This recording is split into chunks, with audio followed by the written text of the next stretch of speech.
Baik, selamat siang. Sekarang saya bersama dengan Bapak Ihsan Taufik selaku Marketing and Business Development Director dari Depot Hub Indonesia. Selamat siang, Pak. Selamat siang, Pak Abdul. Siang, Pak. Terima kasih, Pak Ihsan sudah berkenan untuk menyempatkan waktu untuk Trustgo ya, Pak. Siap. Baik, Pak. Menarik terkait topik akan kita ulas. Mungkin sebelum kita memasuki diskusi, Pak, bisa jelaskan perjalanan karir dari Pak Ihsan nih, karena kan yang saya tahu sudah dari 2012 Pak ya di industri depo kontainer ini, Pak. Bisa dijelaskan, Pak? Terima kasih, Pak Abdul.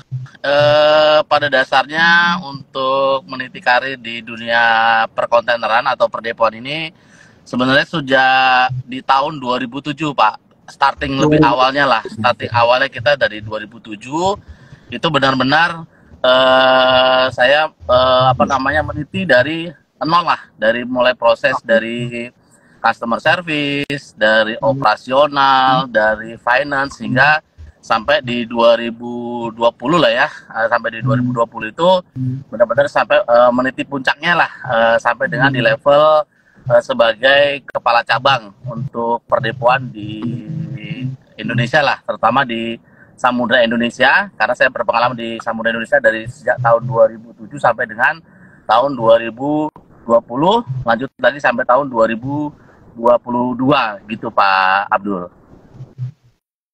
Baik, baik. Pak, menarik. Artinya 16 tahun Pak ya dari 2007 sampai 2023 ya Pak ya, perjalanan karir dari Pak Ihsan ini. Betul, Pak, betul. Oke. Pak, bisa kasih gambaran Pak selama sejak 2007 sampai hari ini perkembangan industri depo kontainer seperti apa Pak? Jadi kalau perkembangannya secara operasional ya Pak ya. Jadi kalau depo itu kita berbicara 2007 itu mungkin depo ini bergerak secara konvensional. Jadi sejak dari tahun 2015 itu depo masih dalam kondisi secara pekerjaan baik di dalam operasional deponya itu masih secara manual lah yang dilakukan.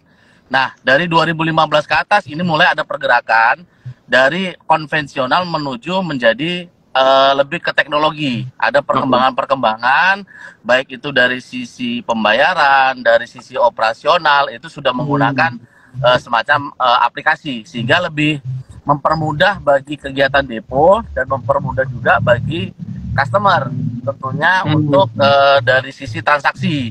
Yang dulu mungkin pembayaran waktu depo kita konvensional itu menggunakan cash, misalnya gitu kan. Jadi ada cash, di mana pada saat customer membawa uang cash, otomatis kan ada resiko-resiko yang akan dihadapi.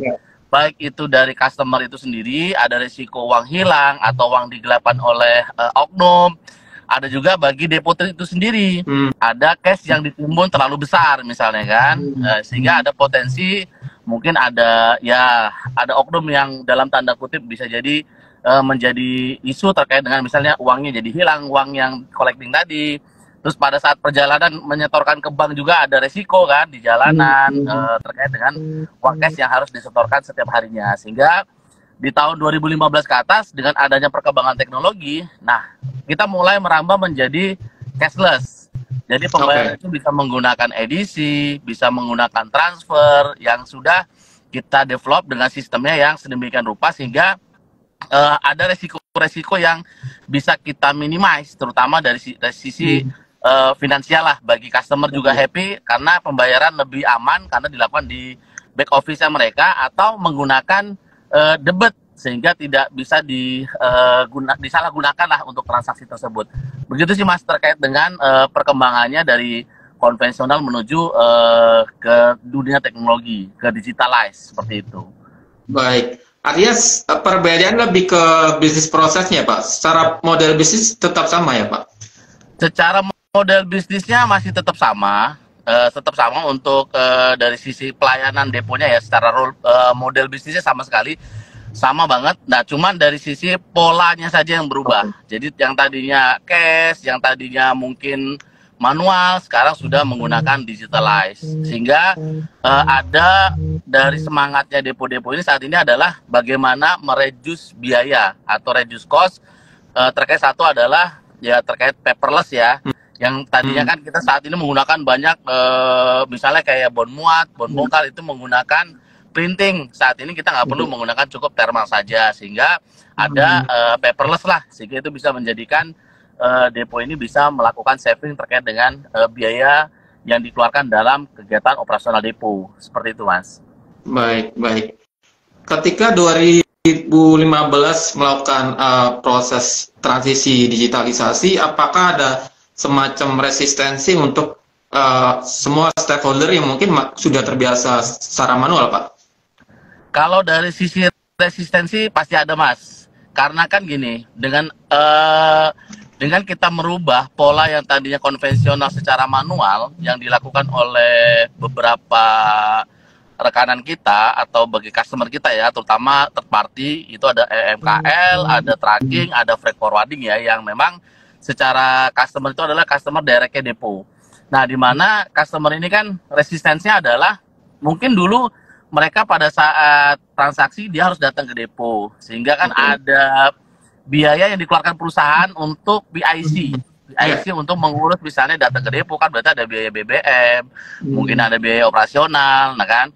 Nah, dengan adanya pengembangan IT ini, otomatis kan bagi si customer kita, terutama yang di back office-nya, dengan adanya pengembangan sistem ini otomatis kan ada biaya yang bisa ditekan.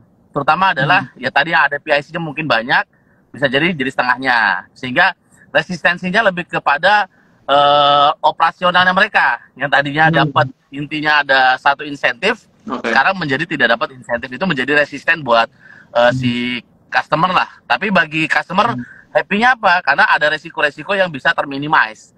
Dan bagi depo happy-nya apa? Semua kegiatan itu dilakukan untuk administrasi sebelum kegiatan operasional itu dimulai, sehingga ada win-win solution lah yang didapatkan dengan adanya perkembangan ini. Tapi dari sisi resistensinya ya mungkin dari sisi PIC lah yang tadinya mungkin ada satu perusahaan forwarding dengan timnya misalnya PIC-nya ada 8, mungkin dengan adanya sistem IT dan pengembangan ini mungkin nggak 8 lagi, tinggal misalnya 4 orang misalnya gitu, 4 PIC, sehingga ini ada reduce dari sisi timnya gitu kan. Tapi dari sisi secara operation, secara aktivitas itu jauh lebih mempercepat gitu kan. Artinya satu mempercepat, dan yang kedua adalah biayanya bisa lebih ditekan.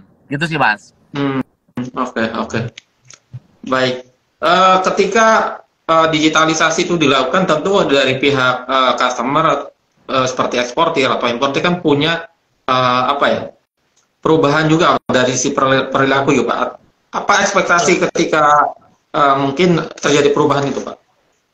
Jadi dari sisi customer itu dengan adanya perubahan ya, intinya mereka menginginkan satu percepatan pelayanan sih, Pak, sebenarnya. Dari mereka, contoh kan misalnya gini, yang tidak terprediksi itu adalah traffic ya, traffic di dalam kegiatan ekspor impor.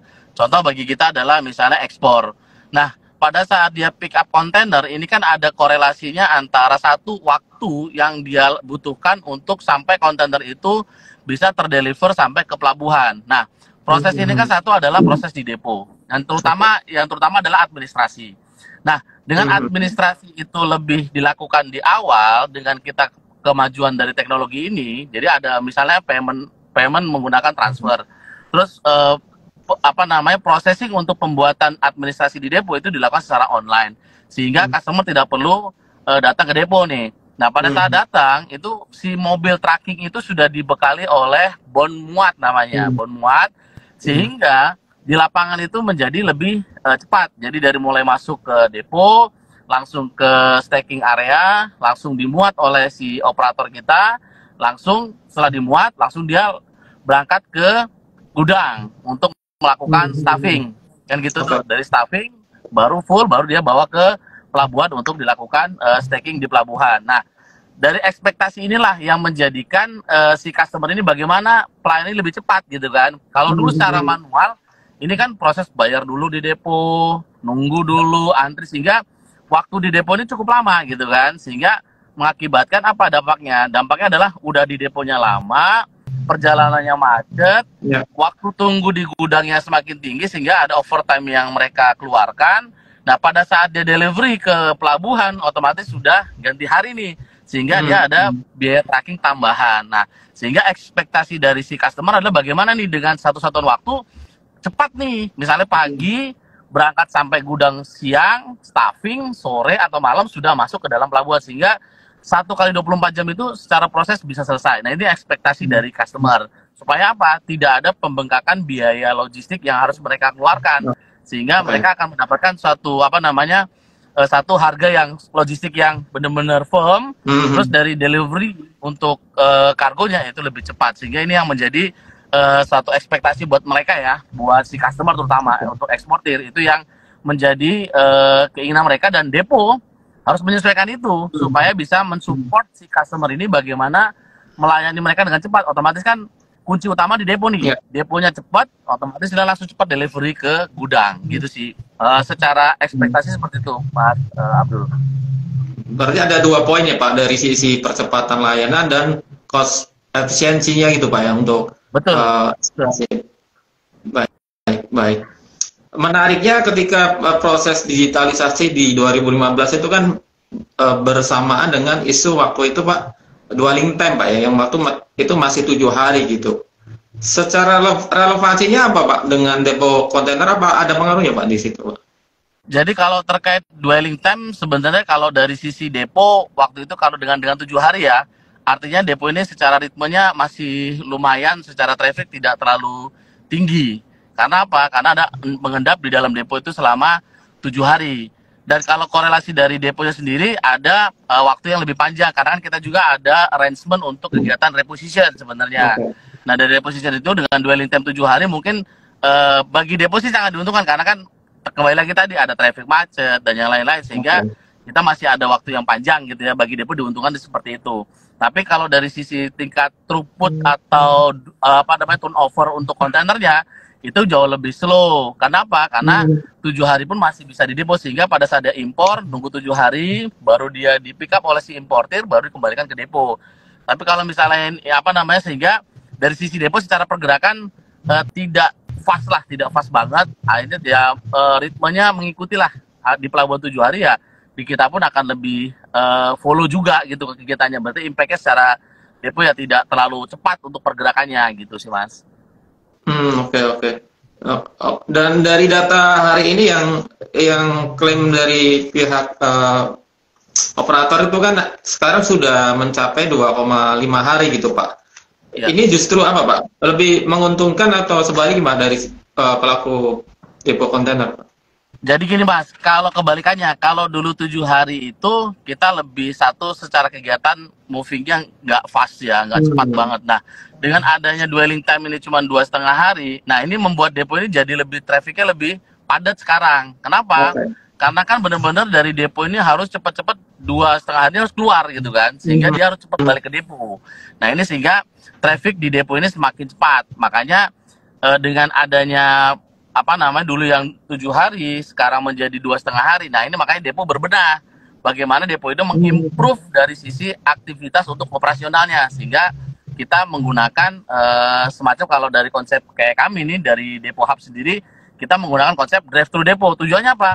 Karena kita menghadapi ini kondisinya 2,5 hari loh di pelabuhan, ini akan cepat keluar sehingga dia akan cepat kembali ke depo, dan jangan sampai ini memberikan efek kepada kemacetan yang berakibat merugikan bagi masyarakat, sehingga depo kita mencoba merubah nih gitu kan dengan pelayanan yang lebih cepat dengan konsep drive thru depo itu, sehingga kita merubahlah konsep deponya supaya mempercepat, karena dengan perubahan dwelling time ini otomatis berubah juga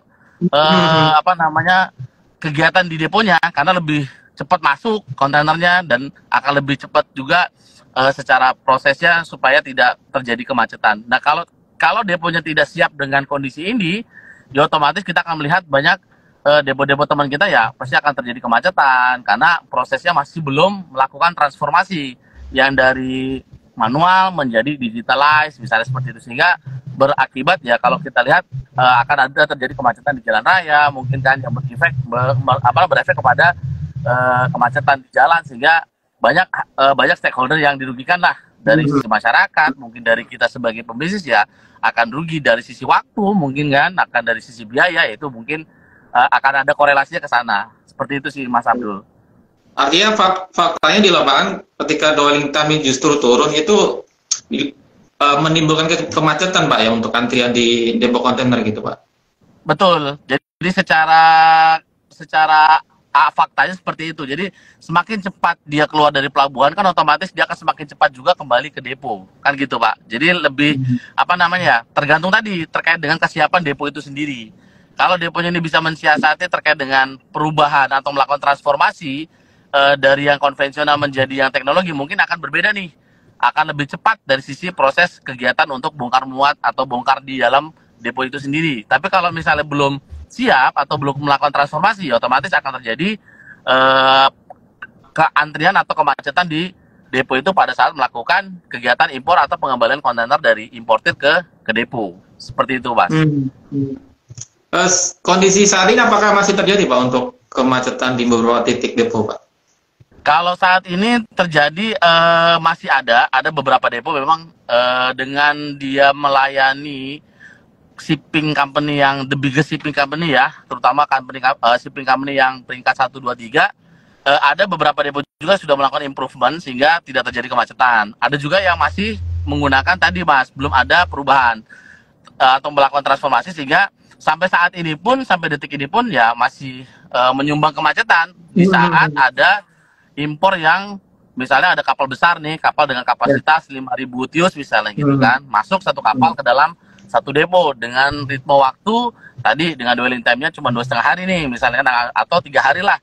3 hari harus keluar dari pelabuhan, misalnya dia sandarnya hari Rabu, berarti kan ada Rabu, Kamis, Jumat, paling nggak Sabtu, Minggu, Senin, Selasa. Nah, 7 hari, Rabunya biasanya jadi udah masuk ke dalam depo. Nah, ini yang menjadikan isu di mana 5.000 ini akan masuk dalam waktu 3 hari ke dalam satu depo. Misalnya gitu kan, ditunjuk satu depo nih. Nah, sehingga kalau depo ini belum siap, nah ini akan terjadi efek kemacetan kemana-mana gitu. Nah, ini yang terjadi saat ini seperti itu gambarannya. Kalau dulu kan depo menganut masih dalam hal konvensional sehingga macet mungkin rata lah, hampir semua sama. Tapi kalau sekarang ada bedanya. Kalau depo sudah melakukan transformasi, sudah melakukan perbaikan, sudah melakukan inovasi, itu tidak terjadi kemacetan. Tapi kalau dia belum melakukan transformasi, tapi mereka memang digunakan oleh shipping besar, nah ini yang menjadi isu. Isunya apa? Ya tadi pelayanan menjadi tidak optimal sehingga menjadikan kemacetan di mana-mana. Nah, makanya dari kami juga sebagai depo, kita juga mengusulkan kepada pihak asosiasi nih terkait dengan yang terjadi saat ini, karena ini kan macet nih.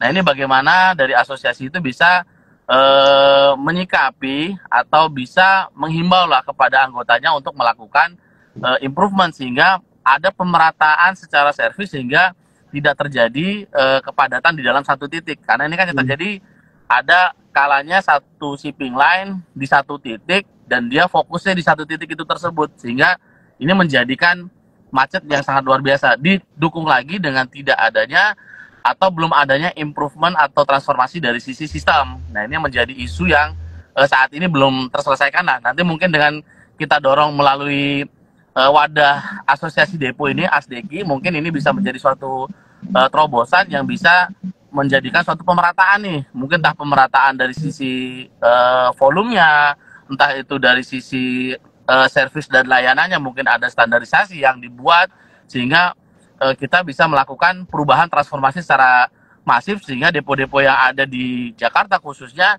ini bisa melakukan perubahan nih, melakukan perubahan. Jadi kayak yang dilakukan oleh Depo Hub lah.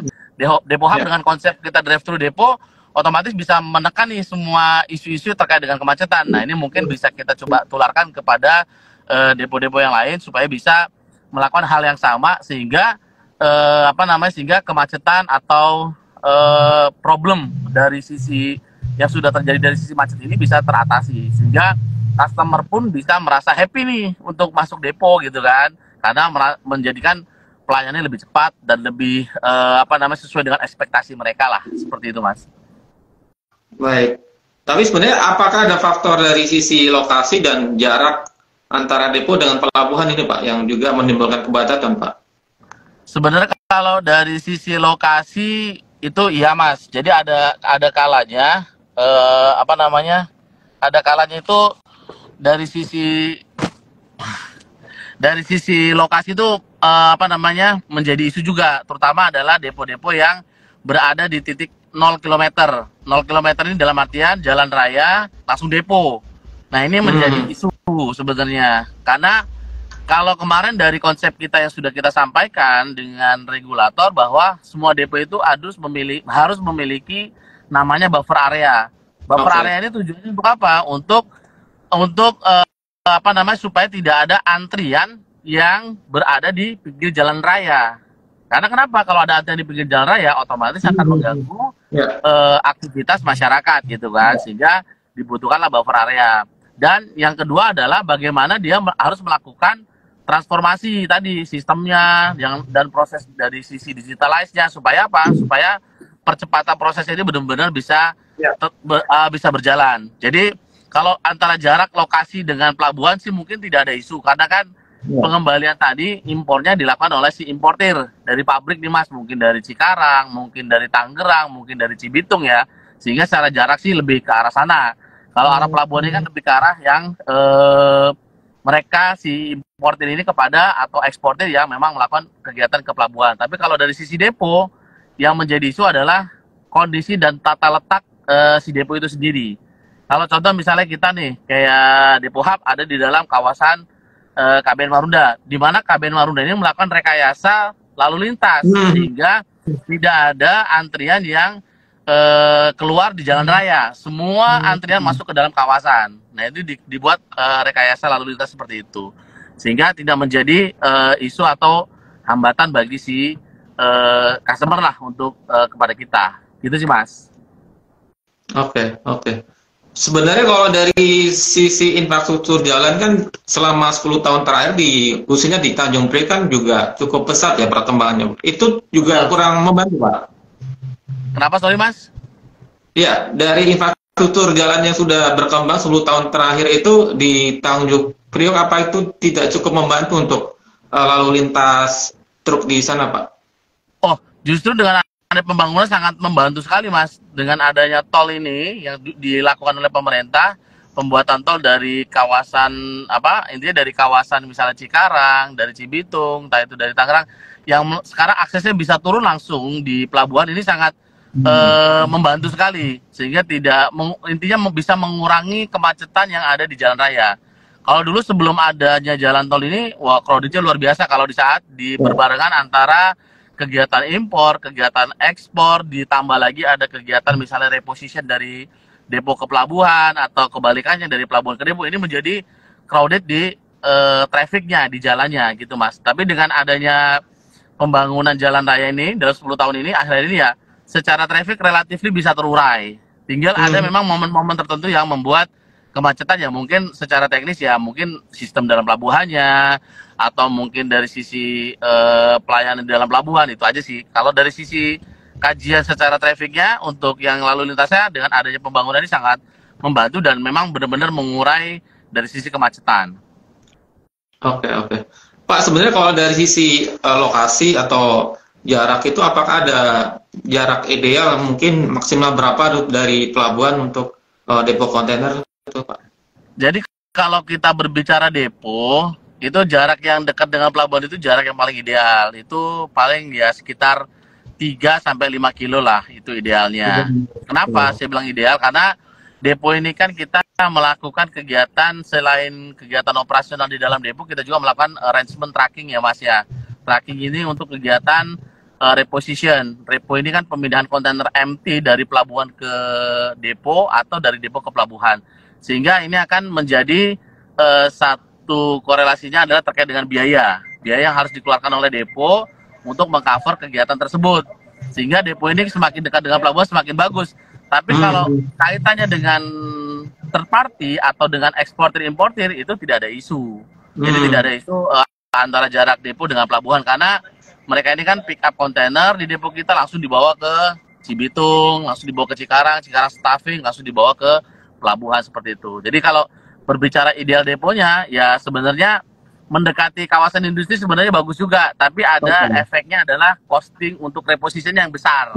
Karena misalnya kita membuat depo di area industri ini, misalnya di Cikarang, ternyata ada kontainer yang harus tidak dipakai oleh si eksportir, sehingga harus direposition ke Jakarta. Ini akan menjadi costing yang besar bagi si depo itu sendiri, sehingga paling idealnya memang mendekati pelabuhan lah, seperti itu, karena berdampak lagi tadi atau efeknya lebih ke costingnya aja sih, seperti itu Mas. Kondisi sekarang apakah ada perusahaan depo kontainer yang mungkin jaraknya sangat jauh Pak dari angka ideal dari pelabuhan?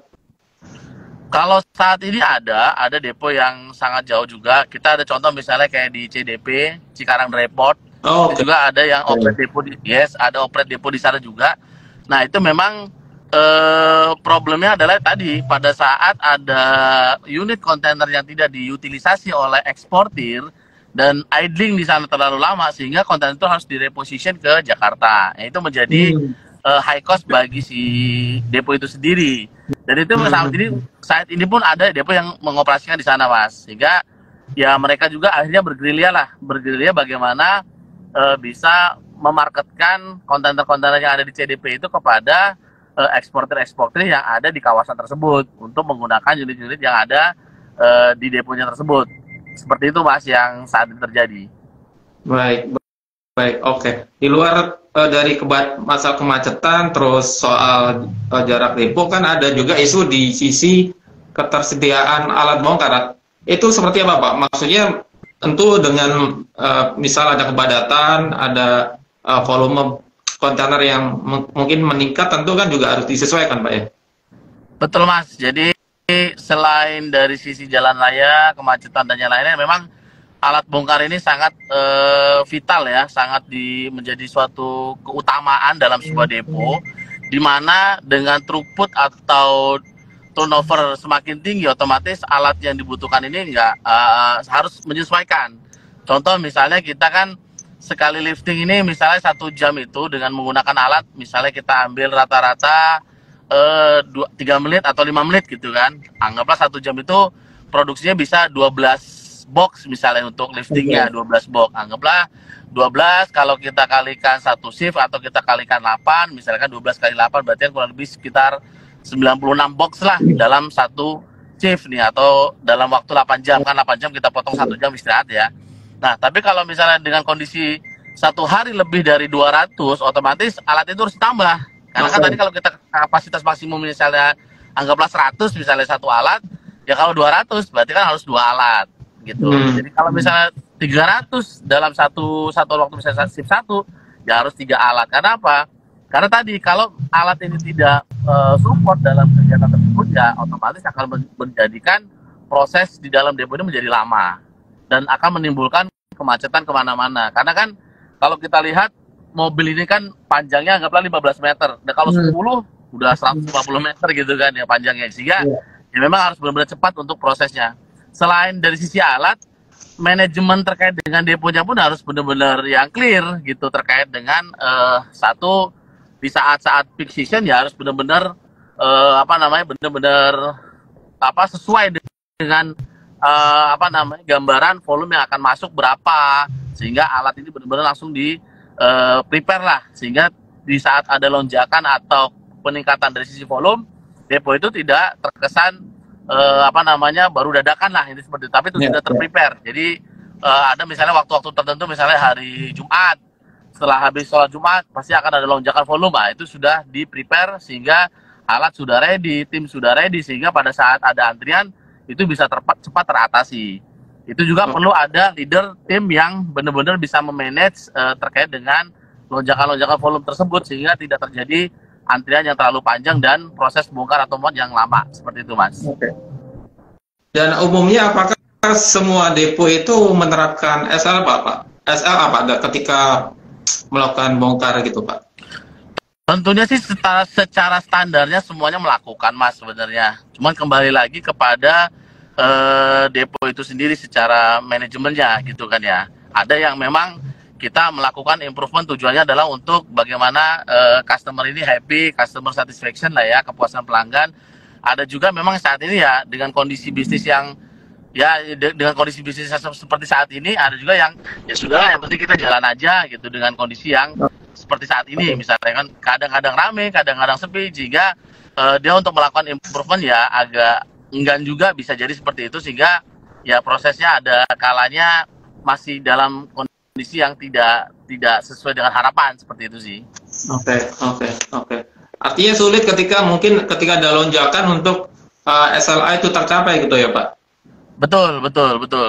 Jadi kalau apa namanya, kita berbicara secara keseluruhan ya, secara jelas seperti itu. Nah, kalau kembali lagi, kalau dari kami, dari sisi Depo Hub itu, kita sudah ada prediksinya, Mas. Jadi kita sudah kerjasama dengan liner, kita minta namanya ada TDR list atau bongkaran kapal. Sehingga kita sudah ada komunikasi sebelum aktivitas nih.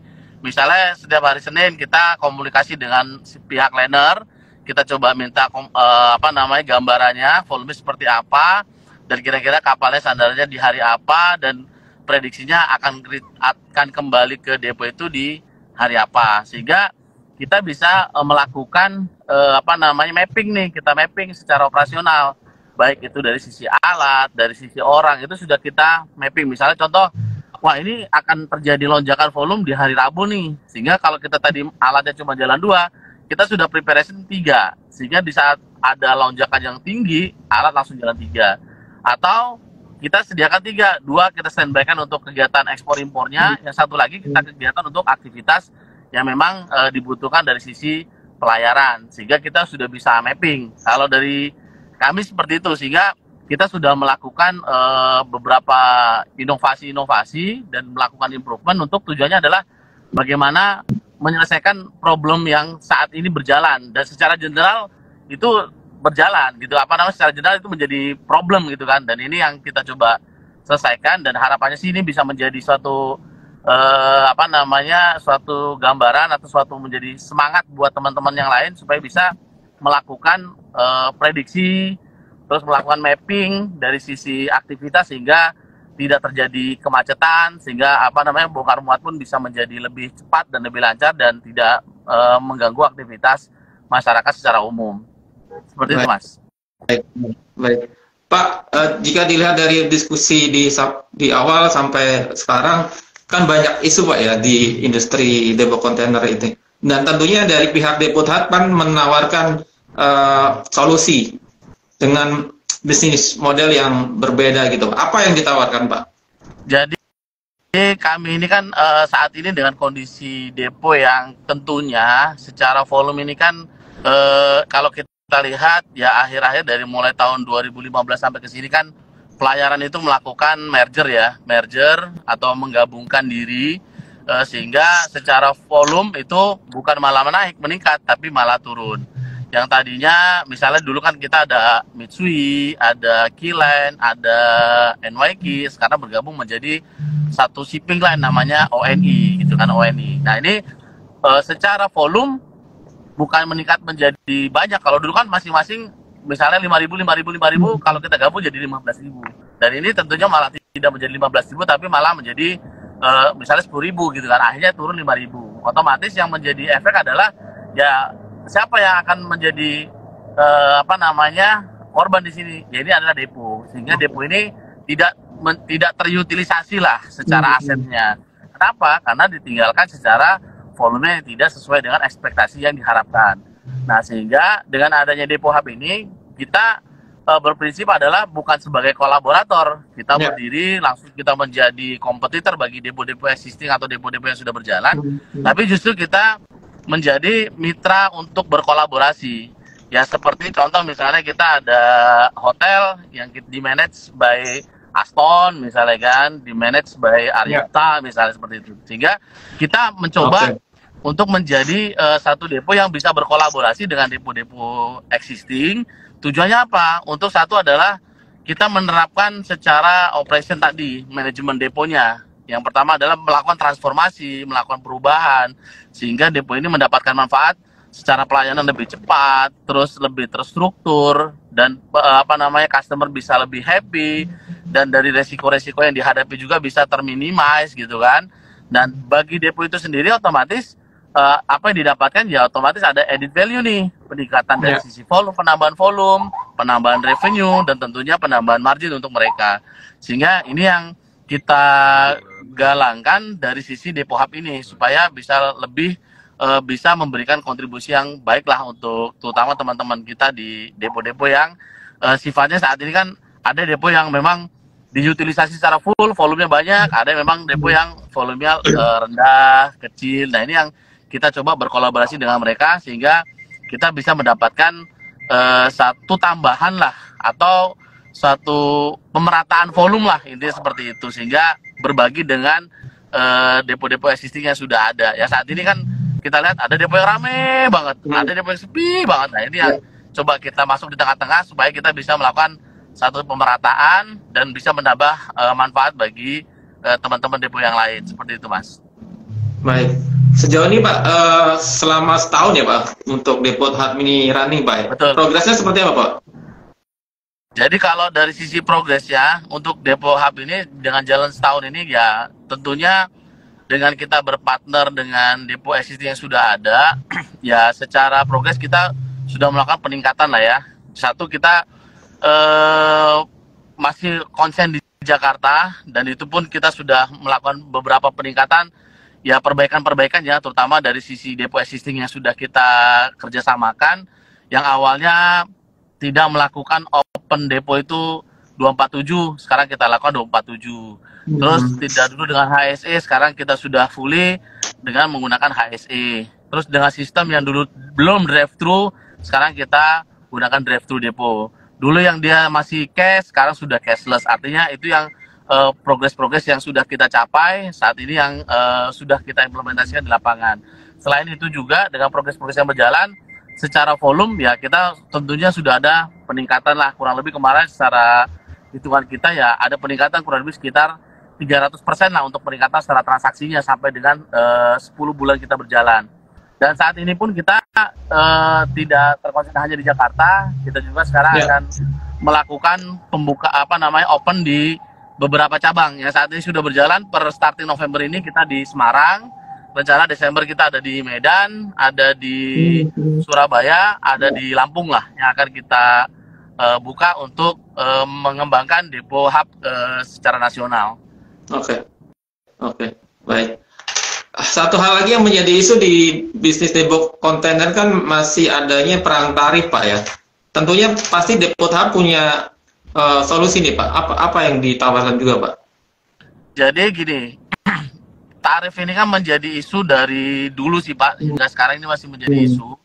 Terutama yang menjadi isu ini sebenarnya bukan besaran tarif ya, tapi dari sisi rebating kita yang menjadi isu yang sangat isu utama lah. Nah sehingga dari kami dari Depo Hub ini sendiri ya otomatis kan ini menjadi dampak yang harus kita bagikan kepada partner kita, misalnya kan teman kolaborasi kita. Tapi kita juga sudah berhitung lah, artinya di tarif berapa sih kita bisa hidup atau kita bisa berbagi. Sehingga ini yang kita coba lakukan dengan partner kita. Kalau misalnya dalam artian dari sisi tarif ini sudah tidak bisa hidup, misal tidak ada win-win, ya kita tidak melakukan approaching kepada customer yang harus kita sharing dengan kolaborasi kita atau teman partner kita. Nah, dari sisi tarif ini kita mensiasatin dari Depo Hub sendiri, kita mendorong kepada pihak asosiasi. Nah, saat ini kan dalam artian kenapa? Karena ini akan berkaitan dengan regulator nantinya ya, karena terkait dengan bagaimana menyusun terkait dengan struktur dan golongan tarif, yang dimana saat ini nih belum ada aturan yang jelas dari sisi depo, karena dari kementerian sendiri, dari PM sendiri itu belum ada formulasi yang tepat, formulasi yang jelas, sehingga kami dari pihak Depo Hub ini mendorong untuk asosiasi ini bisa berperan aktif lah ke dalam pemerintah nih, terutama regulator dari sisi Kementerian Perhubungan, supaya bisa melakukan pendekatan-pendekatan agar terkait dengan struktur dan golongan tarif ini benar-benar bisa terimplementasi, sehingga depo-depo yang ada saat ini itu bisa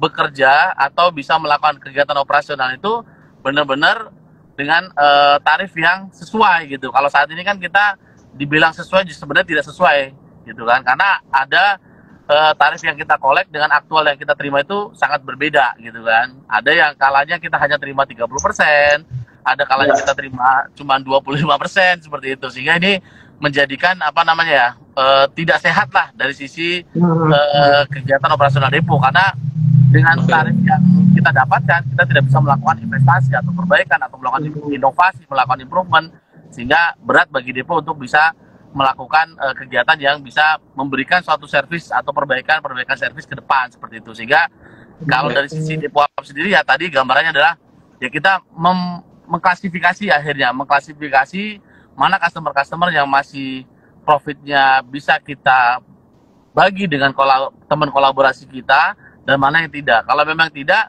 biasanya kita akan mencari solusinya adalah ya kalau misalnya kita investasi dengan yang lain-lain tetap tidak masuk akal, angkanya tidak bisa kita membiayai atas investasi kita, sehingga kita tidak berkompetisi di tarif itu, tapi kita akan berkompetisi di tarif yang sisi yang lain yang masih bisa marketable lah, yang artinya masih bisa kita kelola seperti itu, Mas. Baik, artinya terkait perang tarif ini masih butuh campur tangan dari regulator. Dalam ini Kemenhub Pak atau siapa Pak? Betul, dari sisi ini dari Kementerian Perhubungan, Mas. Saat ini yang dikepalai oleh dari Ditlala untuk terkait dengan tarif. Baik. Oke, kalau dari sisi customer kan tentunya bisnis proses yang dilakukan dari Depot Hamid kan paperless, cashless gitu ya Pak. Tentu ini kan butuh effort untuk mengedukasi ya Pak, untuk customer yang masih belum terbiasa. Sejauh ini apakah semua sudah cashless, paperless atau masih hybrid Pak? Jadi saat ini kita memang secara target kita 100% cashless. Tapi saat ini kita masih berjalan dengan hybrid lah. Nah, dari sisi hybrid ini tentunya kan kita ada dengan metode tetap kita dorong semuanya ke cashless. Nah, ini yang kita lakukan adalah peran aktif dari teman-teman customer service kita, Mas. Jadi setiap ada customer yang melakukan misalnya pembayaran dia harus datang ke depo, visit misalnya gitu kan, itu kita educate supaya mereka bisa melakukan pembayaran itu di office-nya mereka, tidak perlu harus datang ke depo. Jadi kita educate terus, setiap mereka datang kita educate. Jadi kita ada peran dari customer service kita untuk melakukan educate kepada si customer kita. Karena tetap apapun yang mereka datang tetap kita layani. Jadi tadi kita metodenya lebih ke hybrid ya. Jadi datang kita layani, yang transfer juga kita layani, semuanya kita layani. Nah, cuman tetap kita mengeduket mereka. Tujuannya supaya apa? Supaya lebih cashless tadi. Supaya tidak ada resiko. Yang pertama adalah, yang kedua, si customer nggak perlu datang ke depo. Supaya apa? Supaya mempercepat proses mereka. Kan ada kalanya si PIC ini harus ngurus di pelabuhan buat kartu. Harus mengurus di kantor mereka. Sehingga kita fasilitasi, ya sudah, lakukan saja di kantor. Nanti kita yang proses, CS kita yang akan membantu memproses sampai dengan selesai, sampai dengan timbul kwitansi dan bon muat atau bon bongkar yang bisa digunakan oleh mereka sebagai entry ke dalam depo kita. Seperti itu, Mas. Oke. Ya, tantangannya apa Pak ketika mengedukasi customer untuk bisa melakukan transisi ini Pak? Tantangannya sih ya, pertama adalah kalau customer ini kan kita udah pisahkan ya Mas ya. Ada segmen customer yang satu yang sudah melek dengan teknologi, ada satu lagi customer yang belum melek dengan teknologi. Nah, ini yang menjadi tantangan kita adalah customer yang belum melek dengan teknologi. Ini yang menjadikan ekstra bagi kami untuk mengeduket mereka. Bahkan sampai kita itu ya sudah Pak, semua kita bantu proses deh. Bapak yang penting kirim aja, jauh ekspornya, Bapak cukup transfer, semuanya kita yang kelola lah, kita yang prosesin gitu. Sampai kita buat seperti itu. Karena apa? Ya karena tadi mereka intinya sudah antipati lah dengan namanya teknologi, yang penting semuanya beres gitu. Kalau dia bayar kan cukup bayar, gesek selesai ya. Tapi kan kita pengennya itu Bapak nggak usah datang ya. Akhirnya apa pakainya Pak? Pakainya kita Bapak WA kita, nanti kita bantu proses semuanya sampai mereka bayar, baru nanti kita WA lagi ke mereka bon muat atau bon bongkarnya seperti itu. Itu dengan ya challenge-nya seperti itulah untuk customer yang belum melek dengan teknologi. Jadi kita bantulah. Intinya dari sisi kita, karena ada customer service ya, yaitu yang kita fungsikan untuk membantu mereka yang belum melek teknologi. Tapi dari kami juga tidak tidak apa namanya, tidak hanya diam dan kita proses saja, tetap kita educate. Ada beberapa customer yang sudah melakukan transaksi secara sendirinya, jadi tidak lagi melalui tim CS kami, karena sudah setiap transaksi kita educate supaya apa? Ya supaya mereka bisa melakukan sendiri secara mandiri gitu kan, sehingga tidak tergantung lagi dengan tim CS kita. Tim CS kita hanya membantu sekedar pada saat ada kesulitan, ya itu kita bantu. Gitu sih Mas. Baik. Pak, prediksi dari mungkin Depot Hub ketika mungkin nantinya 5 tahun ke depan semua ekosistem dari bisnis depo kontainer itu semua sudah digital, semua sudah cashless dan paperless. Apa yang terjadi Pak nanti Pak? Jadi selain satu kita kan menggerakkan satu depo yang sudah digitalized gitu ya, sudah paperless dan lain-lain. Mungkin lebih karena depo ini kan bukan cuma hanya bergerak di bidang depo saja menurut saya sih Mas sebenarnya. Jadi kita butuh pengembangan mungkin dari hulu ke hilirnya lah yang mungkin perlu kita kembangkan. Dari kan kalau saat ini kan kita berbicara kita hanya menerima dan merilis ya kalau kita berbicara depo. Tapi suatu saat kita ke depan ya mungkin dengan 5 tahun ke depan mungkin layaknya orang itu tinggal order ke Depo Hub, even itu nanti kontainer kita anterin atau nanti kontainer kita ambil, ya itu bisa terjadi. Jadi kita akan lebih jemput bola lah. Contoh kayak misalnya berbicara kan tinggal order, Depo Hub, saya mau ekspor nih, saya butuh kontainer sekian. Nah itu nanti mereka tinggal selesaikan administrasi, arrangement operation kita yang arrange. Misalnya kontainer kita ambil dari depo kita trackingnya pakai kita, nanti langsung dibawa ke gudangnya mereka, staffing di mereka, nanti clearance di pelabuhan kita yang ngurusin juga, sehingga tinggal apa ya, satu kali kring operation beres lah gitu misalnya kan. Jadi satu kali call operation beres gitu. Jadi itu yang kita coba akan kembangkan 5 tahun ke depan lah, sehingga bisnis kita ini, depo ini menjadi sebuah bisnis yang langsung dengan ekosistem logistik yang bisa kita kolaborasikan. Seperti itu Mas. Baik. Oke. Baik, terakhir Pak Ihsan, di tahun depan kan memasukin tahun kedua dari Depo Hub ya. Apa yang akan dikerjakan Pak? Jadi yang pertama adalah yang akan kita kerjakan, yang pertama kita pengembangan cabang Pak. Jadi pengembangan cabang dari sisi Indonesia. Kalau tahun ini kita mencoba 5 cabang, ada Jakarta, Semarang, Surabaya, Medan, dan Lampung. Mungkin tahun depan kita akan konsentrasi di outport Pak. Kita ada mungkin di Batam, ada di Banjarmasin, ada di Makassar, dan kemungkinan juga kita akan lebih ke regional. Jadi dari pesan dari dari blueprint yang sudah dibuat oleh manajemen ya, intinya kita akan mencoba mengembangkan ke dunia luar lah, ke negara luar, yaitu mungkin di Filipina, ada juga di Thailand, ada di Vietnam. Itu yang sudah menjadi blueprint kita untuk bisa kita kembangkan, karena dari beberapa liner yang sudah berkomunikasi dengan kami, dengan melihat konsep Depo Hub ini, ada ketertarikan untuk mencoba mengembangkan di area luar. Intinya kan kita sebagai depot manajemen ya, artinya yang kita bisa menjembatani keinginan dari shipping line itu, pelayanan itu seperti ini loh, ya dia sudah melihat bahwa Depo Hub itu mampu dan bisa untuk melakukan pengembangan yang korelasinya adalah bagaimana customer di sana itu atau habit di sana itu bisa mengikuti seperti layaknya di Indonesia gitu. Nah ini yang kita coba gagas, kita coba akan kembangkan sebagai pekerjaan rumah kita untuk di tahun depan, sehingga ini ya harapannya bisa segera tune in ya, karena benar-benar dari sisi shipping line ini menginginkan suatu service atau pelayanan depo itu memiliki satu kesamaan kan, intinya bongkar, muat, ada survei, ada clearing, intinya secara rule game bisnis prosesnya kan sama gitu kan, tapi pola-polanya ini berbeda gitu, sehingga ini yang akan kita coba menjadi PR kita atau menjadi suatu kerangka kerja kita untuk tahun depan, supaya kita bisa mengembangkan dari sisi nasionalnya adalah di outport dan regionalnya kita lebih ke arah keluar, seperti itu Mas. Baik. Oke, Pak Ihsan, paling terakhir Pak, mungkin apa yang ingin disampaikan Depot Hub Pak untuk pelaku kontainer, depo kontainer yang tertarik untuk join Pak, untuk bermitra dengan Depot Hub Pak? Ya, Intinya kami sih menyampaikan kepada teman-teman ya, bagi pemain depo, tentunya yang pertama adalah Depo Hub ini berdiri bukan sebagai predator gitu kan, tapi kita sebagai kolaborator. Artinya kita juga punya keinginan bisa bermitra, bisa bekerja sama. Tentunya adalah untuk sama-sama menumbuhkan bisnis, sama-sama kita menumbuhkan keuntungan, sama-sama juga kita menumbuhkan suatu servis yang baik untuk customer.